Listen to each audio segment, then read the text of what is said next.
आज के हमारे इस वीडियो में हम आपके लिए पाप मोचनी एकादशी की व्रत कथा लेकर आए हैं। युधिष्ठिर महाराज ने भगवान श्री कृष्ण से पूछा, हे केशव, कृपा कर आप मुझे चैत्र मास के कृष्ण पक्ष में आने वाली पाप मोचनी एकादशी के विषय में बताएं। यह सुन मधुसूदन श्री कृष्ण बोले, हे राजन, पाप मोचनी एकादशी के इस व्रत को करने से मनुष्य के समस्त पापों का नाश हो जाता है और व्यक्ति अष्ट सिद्धियों को प्राप्त करता है। पाप मोचनी एकादशी की व्रत कथा के अनुसार अनेक वर्षों पूर्व देवताओं के कोषाध्यक्ष कुबेर के पास चैत्ररथ नाम का अत्यंत सुंदर उपवन था, जिस उपवन में भोलेनाथ के परम भक्त मेधावी ऋषि तपस्या कर रहे थे। अनेक अप्सराओं ने उनकी तपस्या भंग करने का प्रयास किया, परंतु वह निष्फल रही। इसीलिए मंजू घोषा नाम की एक अप्सरा ने ऋषि की तपस्या भंग करने का निश्चय किया। मेधावी मुनि के आश्रम से कुछ दूरी पर वह मधुर वीणा बजाने लगी और गायन करने लगी। मेधावी मुनि घूमते हुए उसकी ओर गए और उसे इस प्रकार गायन करता हुआ देख मोह के वशीभूत हो गए और उसके साथ रमण करने लगे। भगवान भोलेनाथ के रहस्य को वह भूल गए। ऐसे ही रमण करते हुए बहुत समय बीत गया। एक दिन अप्सरा मंजू घोषा देवलोक वापस जाने लगी। जाते समय उसने मुनि से कहा, हे ब्राह्मण, अब आप मुझे मेरे देश जाने की आज्ञा दीजिए। तब मेधावी मुनि बोले, हे देवी, जब तक सवेरे की संध्या न हो जाए तब तक आप यहीं ठहरो।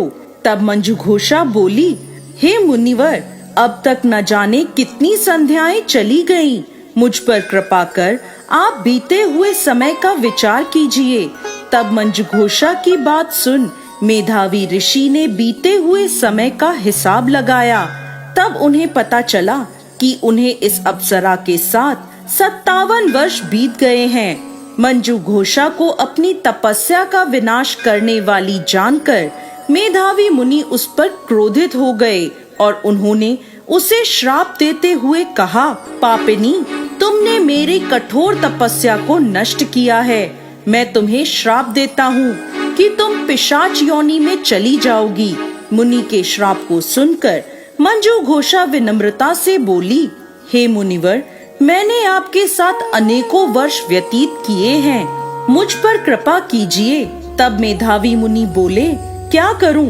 तुमने मेरी बहुत बड़ी तपस्या नष्ट की है।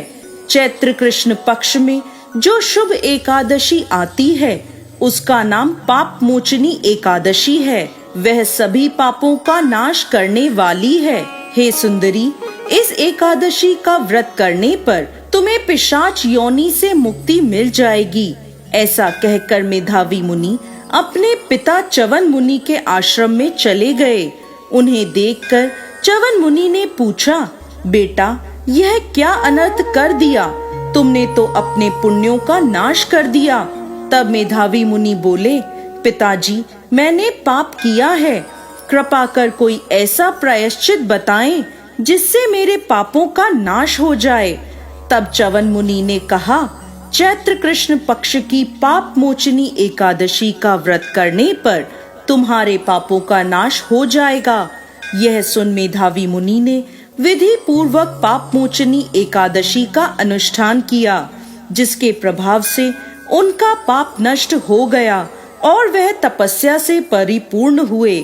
इसी प्रकार मंजू घोषा ने भी पाप मोचनी एकादशी के उत्तम व्रत का पालन किया, जिसके प्रभाव से वह पिशाच की योनि से मुक्त हुई और दिव्य रूप धारण कर स्वर्गलोक चली गई। हे राजन, जो मनुष्य पाप मोचनी एकादशी का व्रत करते हैं उनके सभी पाप नष्ट हो जाते हैं और पाप मोचनी एकादशी को पढ़ने और सुनने से सहस्त्र गोदान का फल प्राप्त होता है। यह व्रत बहुत पुण्यकारी है। जय श्री हरि विष्णु।